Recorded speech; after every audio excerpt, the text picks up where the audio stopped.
Saya mengajak kita membuka dari kitab 1 Raja-Raja pasal yang ke-11 ayat yang ke-28. Kitab 1 Raja-Raja pasal 11 ayat 28. Yerobeam adalah seorang yang tangkas. Ketika Salomo melihat bahwa orang muda itu seorang yang rajin bekerja, maka ditempatkannya lah dia mengawasi semua pekerja wajib dari keturunan Yusuf. Pagi ini saya mau mengajak kita belajar dari satu tokoh, satu raja yang namanya Yerobeam. Dia adalah keturunan dari Efraim, jadi keturunan dari Yusuf ya saudara. Dan pada waktu itu Yerobeam itu statusnya sebagai pegawai dari Salomo, dan karena rajin luar biasa dia segera mendapatkan jabatan yang cukup penting. Nah, Alkitab menceritakan dari Yerobeam inilah kerajaan Israel kemudian terpecah. Ini pertama kali kerajaan Israel kemudian terpecah. Saya ajak kita melihat ayat yang ke-31. Dan ia berkata kepada Yerobeam, ambillah bagimu 10 koyakan. Sebab beginilah firman Tuhan Allah Israel, sesungguhnya aku akan mengoyakkan kerajaan itu dari tangan Salomo, dan akan memberikan kepadamu 10 suku. Tetapi satu suku akan tetap padanya oleh karena hambaku Daud, dan oleh karena Yerusalem, kota yang kupilih itu dari segala suku Israel. Sampai di sini dulu, saudara. Saya ini kagum sekali bahwa ketika Tuhan itu memberikan janji kepada seseorang, Tuhan itu betul-betul konsisten dan komitmen menepati janjinya. Ketika Tuhan memberikan janji kepada Daud untuk keturunannya itu tetap ada di hadapannya, Tuhan itu benar-benar konsisten, ya saudara ya. Bahkan sekalipun Salomo itu melakukan banyak kejahatan di hadapan Tuhan, Tuhan tetap tidak membatalkan apa yang sudah dia janjikan kepada Daud. Bayangkan kesetiaan satu Daud itu berimbas sampai kepada keturunan-keturunannya, bahkan sampai hari ini. Ketika Tuhan bicara, aku akan membuat keturunanmu berdiri sebagai raja di hadapanku selama-lamanya, maka itu berarti selama-lamanya. Dan memang terbukti sampai hari ini sekalipun masih ada dari garis keturunan Daud yang menjadi raja, yaitu Ratu Elizabeth. Tuhan itu ajaib ya, kalau Tuhan itu memberikan sebuah janji, dia pasti tepatin. Mau sampai kayak apa keturunannya. Ketika Tuhan janji sama Daud, dan karena Daud itu setia, itu berbicara sampai kuat. Kesetiaan seseorang itu berbicara sampai kuat sedemikian. Tetapi ketika kita melihat bahwa Salomo melakukan banyak kejahatan, Tuhan tetap memberikan konsekuensi dari hukuman, namun Tuhan tetap tidak membatalkan apa yang dia katakan kepada Daud. Lihat ayat 33, sebabnya kenapa Tuhan mengoyakkan kerajaan Salomo? Sebabnya ialah karena ia telah meninggalkan aku dan sujud menyembah kepada Asyitoret, dewi orang Sidon, kepada Kamos, Allah orang Moab, dan kepada Milkom, Allah Bani Amon. Dan ia tidak hidup menurut jalan yang kutunjukkan dengan melakukan apa yang benar di mataku, dan dengan tetap mengikuti segala ketetapan dan peraturanku seperti Daud ayahnya. Jadi karena Salomo melakukan dosa, Tuhan mengoyakkan kerajaannya, 10 suku diberikan kepada Yerobeam. 10 suku diberikan kepada Yerobeam. Ini pertama kalinya kerajaan Israel itu terpecah, saudara. Dan saya akan ajak lihat Anda ke ayat yang ke-38. Ya, oke. Nah, ini pesan Tuhan kepada Yerobeam. Jadi Yerobeam ini sebetulnya dari keturunan Efraim.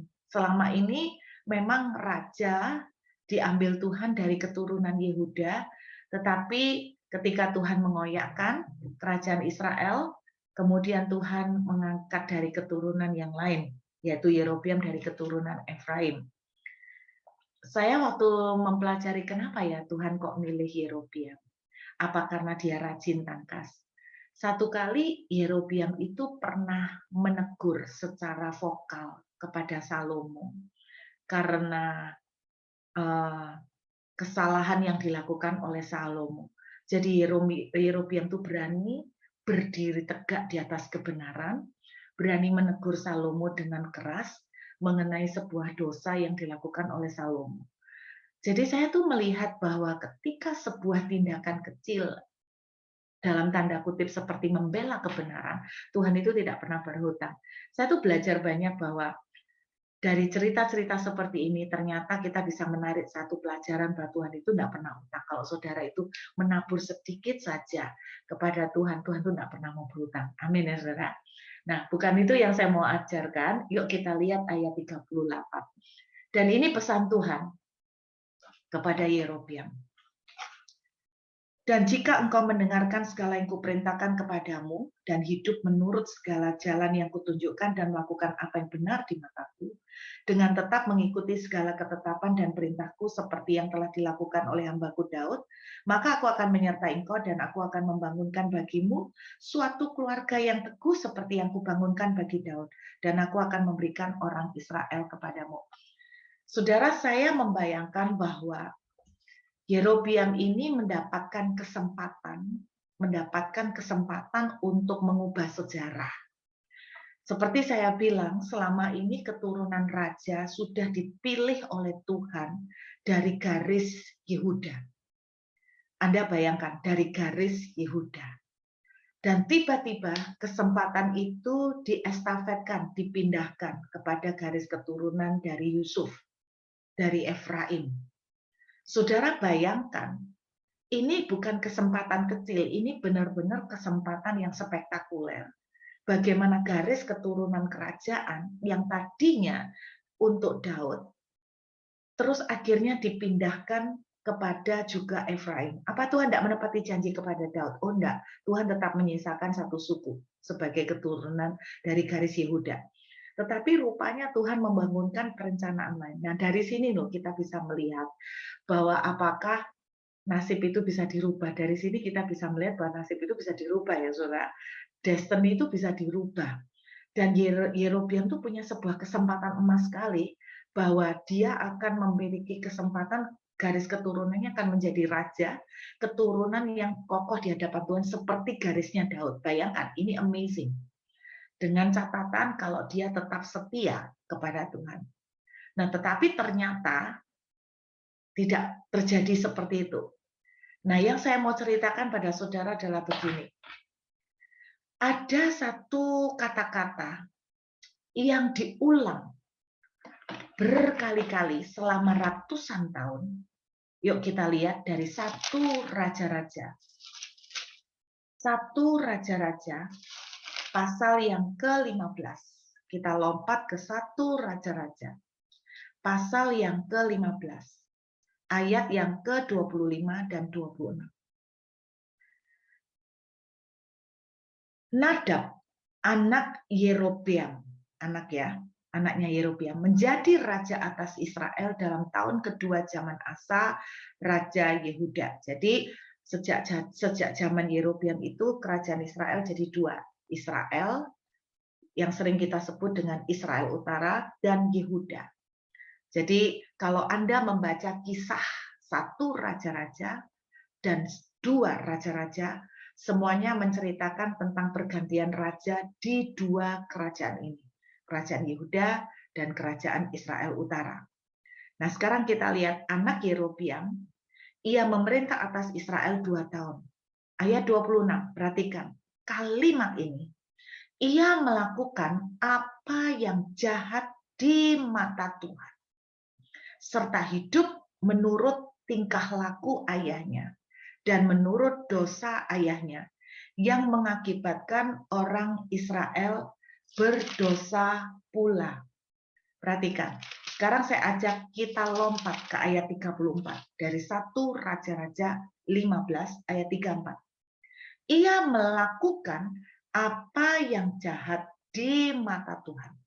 Serta perhatikan ini, hidup menurut tingkah laku Yerobeam dan menurut dosanya yang mengakibatkan orang Israel berdosa pula. Perhatikan, kalimat ini sama dengan ayat 26.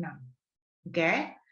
Ia melakukan apa yang jahat seperti tingkah laku atau jalan Yerobeam sehingga mengakibatkan orang Israel berdosa pula. Nah, mari saya ceritakan mengenai history. Saya berdoa pagi ini nggak bosan walaupun saya singkat ya. Saya usahakan untuk singkat supaya tidak membosankan mengenai sejarah karena tidak semua orang suka sejarah. Saudara, sejak zaman Yerobeam, kemudian diganti oleh keturunannya dan seterusnya, kerajaan Israel Utara mengalami pergantian pemimpin selama 19 kali. Jadi total kerajaan Israel Utara rajanya itu 19 kali dari Yerobeam sampai akhirnya mereka dikalahkan oleh kerajaan Asyur. Lalu diangkat mereka semua orang Israel Utara diciduk, dibawa oleh kerajaan Asyur, diletakkan, ditaruh, ditempatkan di daerah-daerahnya Asyur, salah satunya kota Niniwe. Nah, itu ya. Jadi mereka ngalamin pembuangan. Kitab 1 Raja-Raja, kalau Anda lihat, ada hampir kemiripan dengan kitab Tawarikh. Oke. Cuman bedanya 1 Raja-Raja ini lebih memfokus kepada raja-raja selama di Israel dan Yehuda. Itu mirip, banyak pengulangan cerita diulang kembali di Tawarikh. Bedanya begini, kitab 1 Raja-Raja diberikan kepada orang Israel ketika mereka ada di dalam pembuangan. Karena Tuhan mau menceritakan dan mengungkapkan kepada mereka, kenapa sih kok mereka itu dibuang. Kitab Tawarikh diberikan kepada orang Israel setelah dari pembuangan, untuk mengingatkan mereka kenapa mereka dulu dibuang ke negeri asing. Nah, di dalam kitab 1 Raja-Raja maupun 2 Raja-Raja menceritakan seluruhnya perjalanan pergantian raja. Nah, dari garis kerajaan Israel Utara, sejak dari Yerobeam, jadi Yerobeam itu raja pertama dari Israel Utara, sampai dengan raja yang terakhir yaitu Hosea, namanya Raja Hosea, itu total ada 19 raja. Nah, yang amazing dari 19 raja, kata-kata yang saya tunjukkan kepada saudara di ayat yang ke-34 tadi, dan diulang kembali, itu kata-kata diulang selama 16 kali. Berarti dari 19 raja, tidak terhitung Yerobeam ya, berarti 18 raja. Jadi sejak raja kedua setelah Yerobeam, sejak Raja Nadab anak Yerobeam sampai Hosea, kata-kata itu diulang 16 kali. Berarti 16 raja dari 18 mengikuti tingkah laku Yerobeam, mengikuti dosanya Yerobeam. Sedemikian sampai Tuhan mengucapkan 16 kali, sampai Alkitab mengulang 16 kali bahwa dosa Yerobeam dilakukan lagi. Rupanya dosa Yerobeam ini menjadi tren, sehingga diulang dari 18 raja, 16 raja mengikuti jejaknya.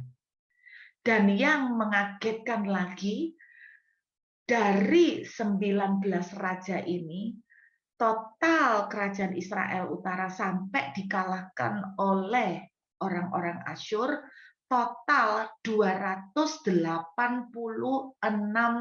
tahun.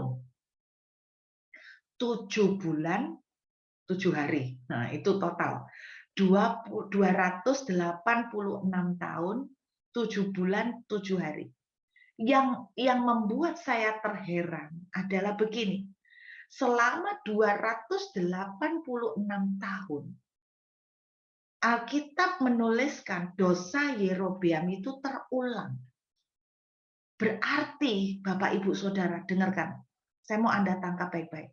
Selama 286 tahun, berarti dosa Yerobeam ini tren. Berarti dosa Yerobeam ini menjadi dosa yang rupanya terjadi terus-menerus sering. Dan ini membangkitkan sebuah peringatan di hati saya. 286 tahun rupanya tingkah laku manusia banyak yang cenderung seperti polanya Yerobeam. Pertanyaannya, apakah tidak mungkin bahwa dosa Yerobeam juga ternyata dosa yang tren dilakukan sampai sekarang? Bisa nangkep ya? Dari 18 kali zaman raja-raja, ya 19 kali sama Yerobeam. 286 tahun, satu dosa yang rupanya bertahan terus-menerus, diulang lagi, dilakukan lagi, menjadi sebuah kecenderungan manusia. Bukan hanya raja-raja, tapi rakyat pun melakukan dosa yang sama. Menjadi sebuah pertanyaan, apakah tidak mungkin bahwa di zaman kita pun dosa ini akan terulang? Makanya saya mencari tahu, saudara, dosa apakah yang dilakukan oleh Yerobeam sehingga selama 286 tahun dosa ini berulang-ulang. Istilahnya melakukan terus yang sama di kalangan kerajaan Israel Utara. Mari kita lihat apakah dosa yang dilakukan oleh Yerobeam. Kita lihat 1 Raja-Raja pasal yang ke-12. 1 Raja-Raja pasal yang ke-12. Perhatikan mulai dari ayat 25. Saudara lihat di Alkitab saudara. Judulnya mengesankan. Judulnya Yerobeam memulai ibadah baru. Ini dosanya ya. Saya tunjukkan kepada saudara ayat yang ke-28. Sesudah menimbang-nimbang, maka Raja Yerobeam membuat 2 anak lembu jantan dan emas. Dan ia berkata kepada mereka, sudah cukup lamanya kamu pergi ke Yerusalem, hai Israel. Lihatlah sekarang Allah-Allahmu yang telah menuntun engkau keluar dari tanah Mesir. Motivasi Yerobeam itu sederhana.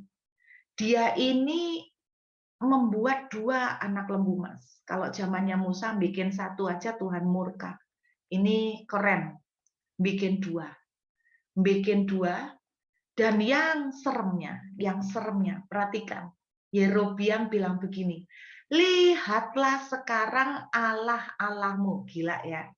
Jadi Yerobeam bilang 2 anak lembu emas. Dia bilang begini, lihatlah inilah Tuhanmu yang menyelamatkan engkau keluar dari Mesir. Ini dosa yang dilakukan oleh Yerobeam.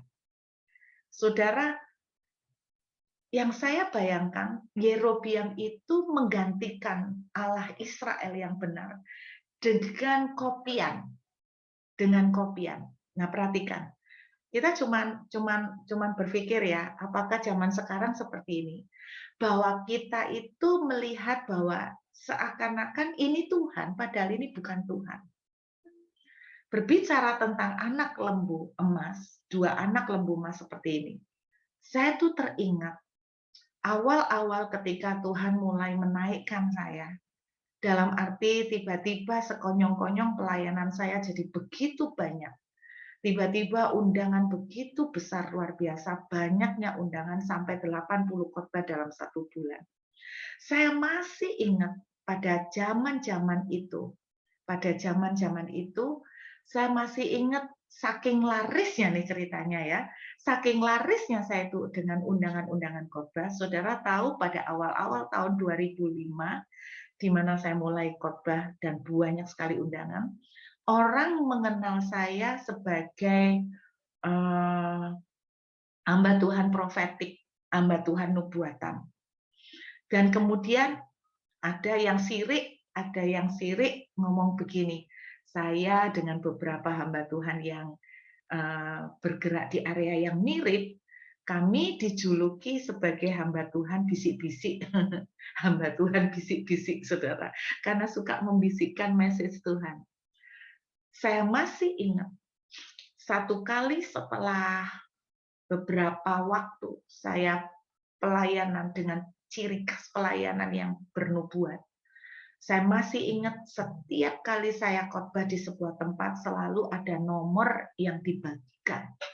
Nomor urut untuk didoakan dan dinubuatkan oleh Bu Ruth. Saya masih ingat itu. Satu kali saya betul-betul mengalami didikan Tuhan. Saya tuh bersyukur. Itu mungkin buah dari doa saya. Kalau saudara berani doa niru boleh. Saya tuh doa gini, Tuhan, kalau Ruth itu melenceng, tamparan. Kalau engkau tegur tidak sadar, tamparan. Kalau ditampar tidak sadar, tendangan. Kalau ditendang tidak sadar, geretan. Kalau digeret tidak sadar, gabungkan semuanya. Saya bilang begitu. Pokoknya gabungkan sampai Ruth itu sadar. Satu kali ketika mendoakan orang di sebuah persekutuan doa, tiba-tiba baru mendoakan 5 orang, baru 5 nomor. Hari itu dibagikan 100 nomor. Baru dibagikan orang kelima, tiba-tiba saya batuk, gatal sekali kerongkongan saya. Sampai sedemikian dahsyatnya, tidak bisa ngomong, dikasih air minum masih gatal luar biasa, sampai akhirnya pemimpin persekutuan doa, ya udah Bu, kayaknya Ibu tidak bisa melanjutkan untuk doakan. Akhirnya tidak bisa berhenti, akhirnya saya pulang. Saya masuk mobil, mobil dijalankan, detik mobil berjalan, tiba-tiba rasa gatal di kerongkongan saya berhenti.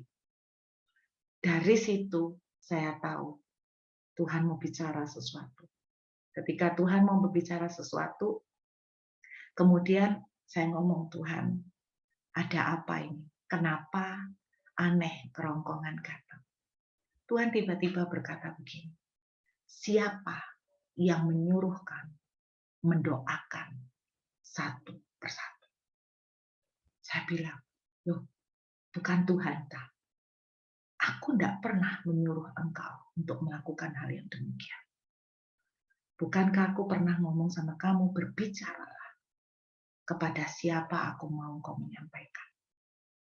Dari manakah semua suara yang kau sampaikan? Tuhan berkata begini, ingatkah kamu bahwa ketika kamu aku pilih, aku memungut kamu dari tempat sampah.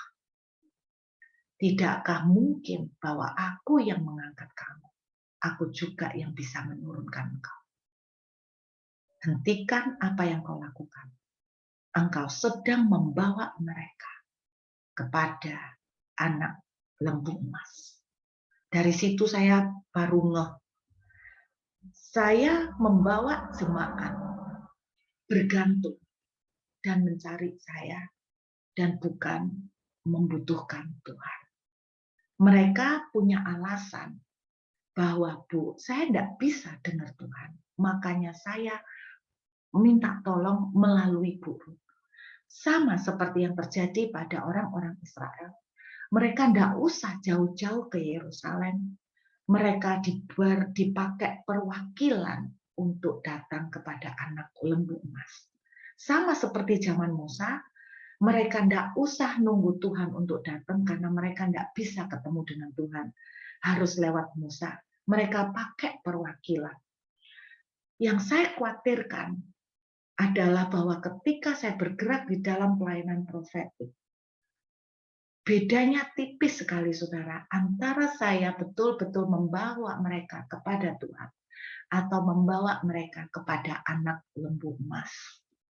Disitulah saya menjadi sensitif sekali. Jangan sampai kita itu membuat kopian Tuhan. Kita itu berpikir bahwa kita itu beribadah. Padahal sebetulnya yang kita cari bukan. Ini yang dilakukan oleh Yerobeam. Dan dia menyesatkan orang-orang Israel kepada penyembahan anak lembu emas. Tuhan bilang begini, Jangan bawa mereka menyembah berhala. Aku mengangkat engkau menjadi hambaku untuk membawa umatku kepadaku, bukan membawa umatku kepadamu. Itu yang Tuhan tegur buat saya pada tahun itu. Nah, ini salah satu yang dilakukan oleh Yerobeam. Hal yang lain yang dilakukan oleh Yerobeam, yuk kita lihat ayat 31, Saudara. Dari 1 Raja-Raja 12 ayat 31. Ia membuat juga kuil-kuil di atas bukit-bukit pengorbanan dan mengangkat imam dari kalangan rakyat yang bukan Bani Lewi. Tuhan memberi pengaturan supaya imam-imam itu diambil dari suku Lewi dan itu pakai menguduskan diri. Tetapi yang terjadi pada Yerobeam, dia tidak mengambil imam dari suku Lewi, dia mengambil itu dari rakyat. Dan saudara tahu suku Lewi ini, bukan suku Lewi, imam yang dijadikan oleh Yerobeam ini semuanya digaji dengan luar biasa. Jadi semua Anda bayangkan, kuil-kuil yang dibangun oleh Yerobeam adalah kuil-kuil yang mewah. Tempat ibadah yang mewah, imam-imamnya imam-imam upahan. Imam-imam upahan gajinya besar. Yerobeam memilih sendiri siapa yang mau dia pilih. Dia suka, dia angkat. Dia tidak suka, dia tidak angkat. Kadang-kadang dia pilih KKN. Jadi berdasarkan KKN, inilah yang dilakukan oleh Yerobeam. Semua yang dia kerjakan sebetulnya dengan tujuan satu untuk menyenangkan orang. Ini yang dilakukan oleh Yerobeam.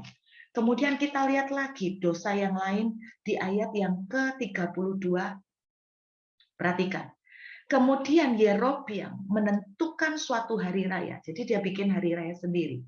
Pada hari yang ke-15 bulan 8 sama seperti hari raya yang Yehuda, dan ia sendiri naik tangga Mesbah, begitulah dibuatnya di Betel, yakni ia mempersembahkan korban kepada anak-anak lembu yang telah dibuatnya. Ia menugaskan di Betel imam-imam bukit pengorbanan yang telah diangkatnya. Ayat 33, ia naik tangga Mesbah yang dibuatnya di Betel pada hari yang ke-15 dalam bulan yang ke-8, dalam bulan yang telah direncanakan dalam hatinya sendiri. Ia menentukan suatu hari raya bagi orang Israel, dan dia naik tangga Mesbah itu untuk membakar korban. Kesimpulannya, apa yang dilakukan oleh Yerobeam adalah mereka membuat ibadah dipoles dengan kemewahan, dipoles dengan kemegahan, dipoles dengan upahan, dipoles dengan materialistis dan sebagainya, yang intinya mereka berpikir mereka menyembah Tuhan. Mereka berpikir mereka itu sudah beribadah kepada Tuhan, tetapi tidak. Bapak Ibu, serem ya. Ini sebuah kesimpulan bahwa dosa Yerobeam itu adalah mereka berpikir mereka beribadah kepada Tuhan, tapi mereka tidak. Yang saya khawatirkan, jangan sampai tanpa kita sadari, kita melakukan kesalahan yang mirip. Kita berpikir kita beribadah kepada Tuhan. Ternyata tidak. Kita berpikir kita mengasihi Tuhan, ternyata kita mengasihi hamba Tuhan dan bukan Tuhan. Kita berpikir kita menyembah Tuhan, tapi ternyata kita menyembah Mamon. Yang saya khawatirkan juga, makanya saya tuh berdoa minta Tuhan itu kerasin saya. Karena apa? Yang saya pikir saya melayani Tuhan, tetapi saya pengejaran akan uang. Satu kali, saya tuh khotbah banyak. Anda tahu ceritanya bagaimana 80 khotbah saya potong jadi 40, dari 80 saya potong lagi menjadi 20 sampai 30. Sekarang, Anda tahu ceritanya bagaimana? Satu kali saya kelelahan. Saya tidak pernah saat teduh. Saya jarang membedah Alkitab karena terlalu padat. Saya pelayanan terus khotbah saya itu sehari 3 sampai 5. Saya bersyukur Tuhan menegur saya dengan keras. Tuhan bilang begini, Kamu tidak pernah punya waktu untuk aku. Kamu tidak pernah cari aku. Terus Tuhan jawab dengan sederhana tapi nusuk. Tuhan bilang begini, kamu kejar setoran. Kamu kejar setoran. Kaget. Ternyata saya kejar setoran. Saya tidak mau menuding orang lain, tapi itu terjadi pada saya. Bahwa betapa mudahnya Bapak Ibu, sungguh. 80 khotbah. Kalikan aja 1 PK berapa? Japuto kan? Japuto. Bayangkan, tak kurangin jadi 40. Wah, itu omset separuh. Saya pernah ketemu seorang hamba Tuhan yang dia ngomong begini sama saya. Aku ini loh, masuk rumah sakit bulan ini 3 kali. Loh kenapa? Capek aku, Ruth. Khotbahku banyak. Loh tiap hari, nggak istirahat, Taji. Tiap hari. 1 hari itu khotbahku 5. 1 hari khotbahku 5. Minimal 3. Minimal 3. Wah, ini lebih, bahasanya orang Surabaya, lebih sangar dari saya. 5 kalikan 30. 5 kalikan 30. Oh, 150 lah. Enggak burut. Hari apa ya? Dia ngambil tuh hari Senin apa libur. Pokoknya hari apa gitu loh dia libur. Oh, Sabtu. Dia hari Sabtu libur. Yes, berarti kalikan berapa? 30 kurangi 4, 26. 26 kali 05 berapa? Wah, itu lebih banyak dari saya, Bapak Ibu, 100 lebih. Anda tahu, saya tuh tanya sama dia, Cik, kamu lapo? Ngapain? Khotbah segitu banyak mau ambil? Jawabannya cukup terbuka. Ya gimana lagi, Bu Ruth, aku punya tanggungan cicilan rumah, cicilan mobil. Terus dia bilang gitu, langsung ya udah enggak apa-apa. Ya enggak apa-apa, Saudara. Bahwa pelayanan juga pekerjaan, juga kita kerja. Cuman saya cuman berpikir gitu loh, batasnya itu terlalu tipis buat kami, hamba-hamba Tuhan. Antara kamu ngelayanin atau kamu motivasinya sudah berubah menjadi kejar setoran. Itu udah beda. Ketika motivasi kita udah kejar setoran, Bapak Ibu, percayakah Anda bahwa kita akan mengambil undangan-undangan yang PK-nya gede. Sedangkan PK yang kecil kita akan mulai merem, gitu kan. Kita akan mengambil PK-PK yang gede. Saudara, itu yang terjadi. Oh, ini ada yang chatting katanya langsung ngambil kalkulator. Penasaran ya dengan income-nya pendeta ya? Penasaran dengan income-nya pendeta. Ya, saya pernah ngitung kok. Saya pernah ngitung, saya ngomong gini sama Tuhan, Tuhan, pada saat saya ketemu hamba Tuhan itu, Anda bayangkan, pada saat saya ketemu hamba Tuhan itu, saya lagi disuruh Tuhan menghentikan pelayanan selama 2 minggu, nggak boleh ngambil khotbah sama sekali, untuk rest, untuk ambil puasa, untuk cari Tuhan. Nah, bayangkan saya pas ketemu sama beliau, itu lagi puasa kayak gitu, lagi rest. Wah, itu langsung totalan saya, Japuto ya Tuhan, dia 5 kali 2 minggu. Aku hari gini lagi laris-larisnya, kata orang tuh masa katanya kalau lebaran itu kayak PGS itu kan lagi rame-ramenya, justru jangan tutup kan. Kalau kita mau tutup setelah lebaran naik gitu loh. Waktu PGS itu tuh laris-larisnya kok malah ditutup. Lah saya lagi naik daunnya, lagi laris-larisnya undangan kok malah saya ngambil 2 minggu. Sampai teman saya ngomong begini, ya Cece jangan terlalu dalam tanda kutip terlalu kaku dan terlalu terlalu kayak fanatik. Wah, dia bilang gitu. Dia anak rohani lo nasihatin kayak gitu. Ini anak rohani yang sesat ini nasihatin. Loh, tapi masuk akal, dia make sense. Dia ngomongnya gini, ya enggak usah sampai segitunya lah, C, sampai semua dihabisin. 1 hari 1 aja Cece masih sempat rest kok.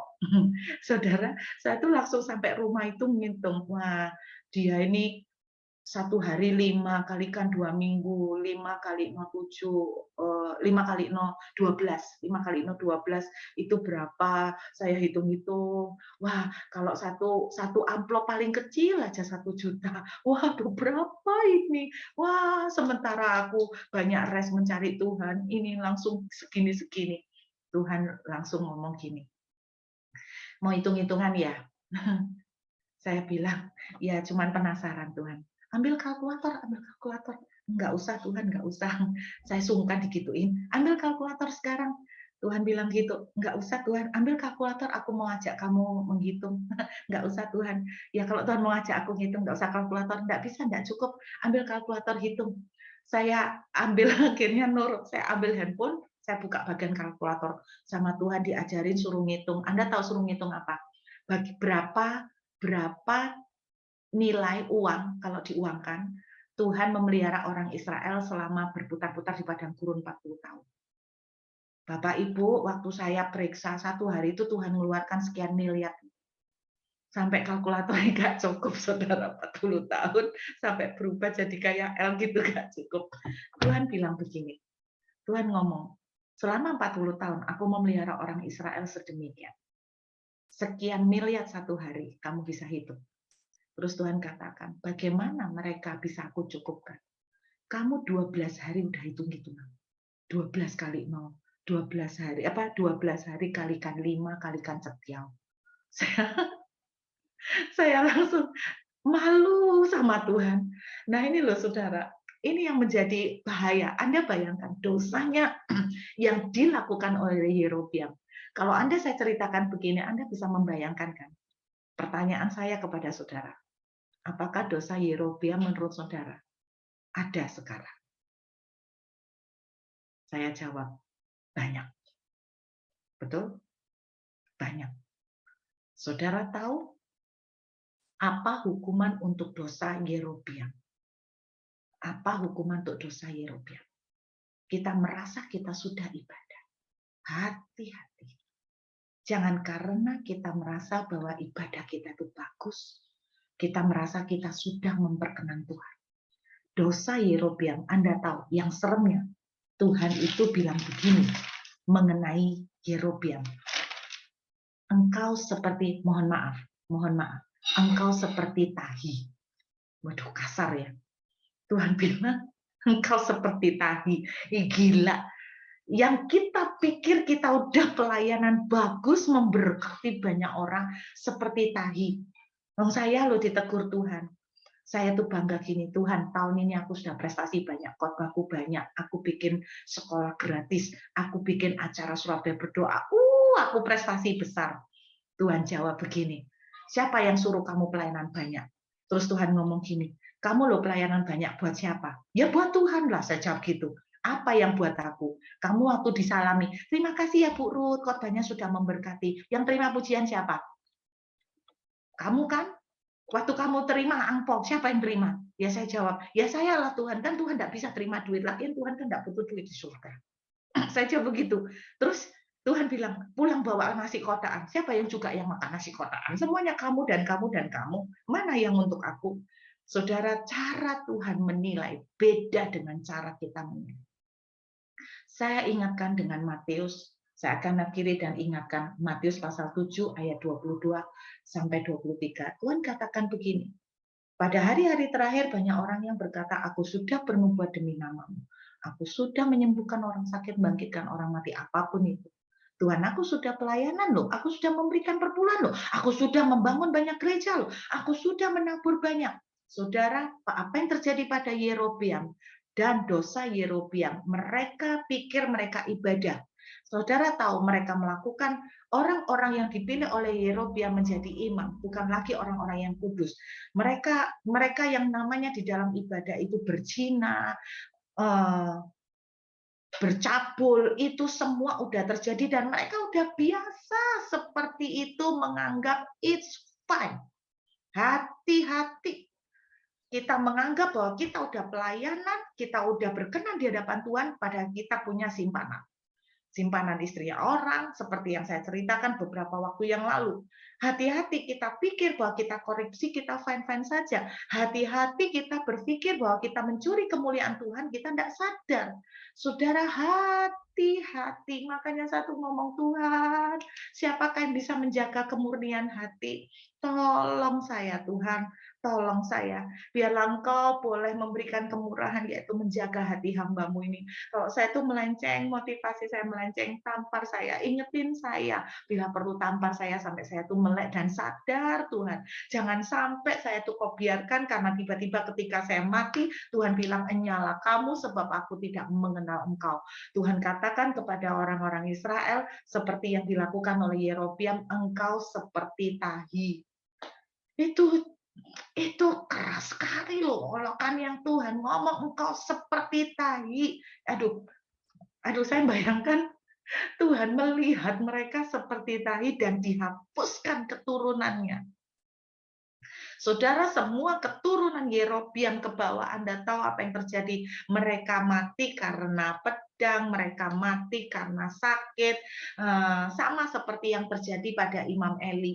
Sebetulnya dan keturunannya itu loh Bapak Ibu. Jadi mereka kompromi, tapi mereka merasa fine-fine saja, mereka merasa berkenan. Sejak itu saya takut sekali. Aduh Bapak Ibu, apalagi menjadi hamba Tuhan, tuntutannya mau enggak mau ya, karena kita itu di mimbar, Saudara. Jangan sampai Tuhan, aku nyolong sedikit itu, tolong motivasiku ketika udah mikir ke amplop, tolong Tuhan ingetin aku. Nggak ada yang tahu, saudara nggak akan pernah tahu apa yang ada di hati saya, hanya Tuhan yang tahu. Tapi jangan sampai Matius 7 itu terjadi bahwa nyala kamu dari hadapanku. Saudara, saya berharap kalau dosa Yerobeam terjadi 286 tahun terulang-ulang seperti itu kan mengerikan. 286 tahun itu bukan waktu singkat loh Bapak Ibu. Jangan sampai itu terjadi pada kita. 286 tahun itu terulang kayak gitu. Apa enggak mungkin itu terjadi hari ini? Sangat-sangat banyak. Mari minta sama Tuhan untuk terus-menerus mengkoreksi saudara, mengingatkan, menegur bila perlu. Beranilah untuk meminta Tuhan. Paksakan aku untuk berjalan dalam jalan. Paksakan. Tapi Anda harus tahu konsekuensi dipaksa. Kalau orang kepahitan, kadang-kadang dibiarkan Tuhan. Saya kepahitan sedikit, langsung dikeplak. Kok bisa dikeplak, Bu? Ada aja. Waktu perjalanan ke Israel, saya jengkel sama satu anak. Kepahitan, mantan anak rohani saya. Saya kepahitan, jengkel karena dia kurang ajar. Saya jengkel, kenapa dia ikut? Selama dari airport Juanda, saya melengos, saya nggak mau. Dia tuh loh nggak mau minta maaf sama saya. Padahal dia tuh tahu salah. Saya nggak mau nyapa. Masalah demi masalah muncul. Nih, Anda kan mau berangkat Israel. Masalah demi masalah muncul, saudara. Mulai dari di imigrasi, biasanya nggak ada masalah, tiba-tiba punya saya dipersulit, saya terancam nggak bisa terbang. Sampai seperti itu. Tapi yang paling puncak, ketika sampai di Yordan, koper semua orang itu ada, koper saya tok yang hilang. Itu bukan pertama kali, udah kejadian, tantangan itu sudah kejadian berkali-kali. Dari sejak kami kejegal di airport Jakarta, Cengkareng, suami saya bilang, "Non, ini rasanya kamu harus minta maaf sama dia.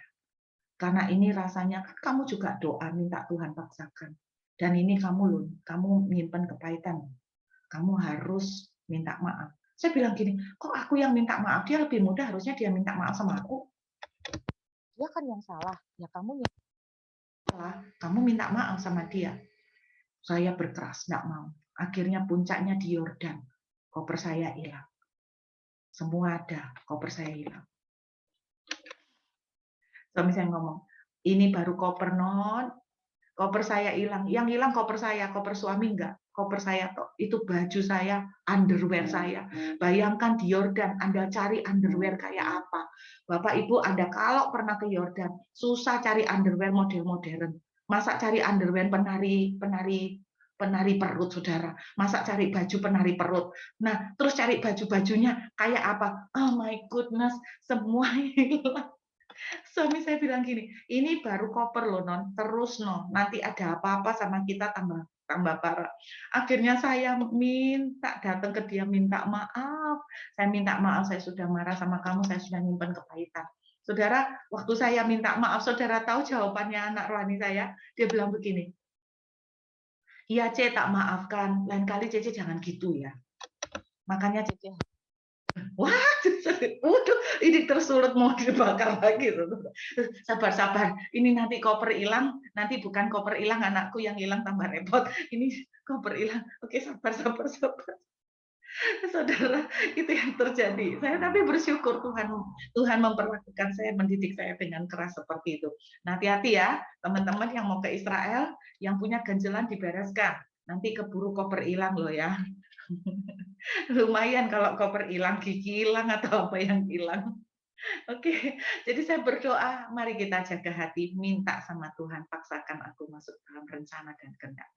Supaya jangan sampai tanpa kita sadar, dosa Yerobeam itu kita lakukan. Yuk, kita siapkan hati untuk mengangkat perjamuan kudus. Terima kasih Tuhan Yesus, terima kasih. Mari kita angkat roti di tangan kanan kita. Inilah tubuhmu yang dipecah buat kami Tuhan.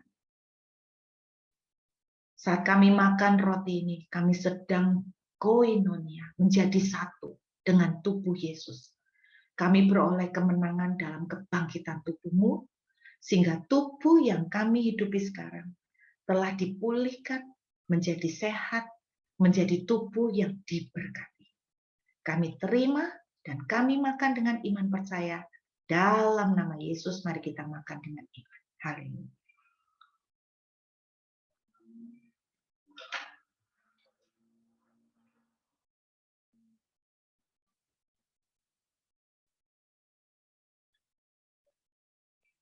Mari kita angkat anggur di tangan kanan.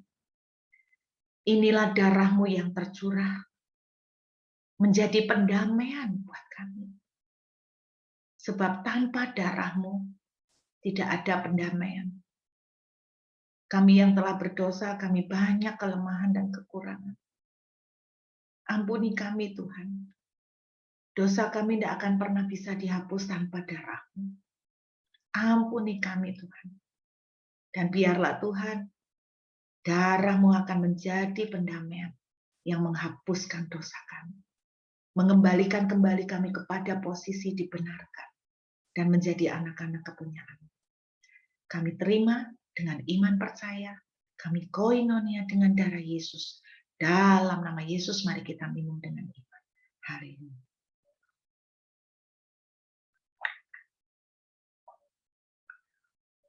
Terima kasih Tuhan. Kami mengucap syukur. Kepadamu kami kembalikan segala kemuliaan selama-lamanya. Haleluya. Amin.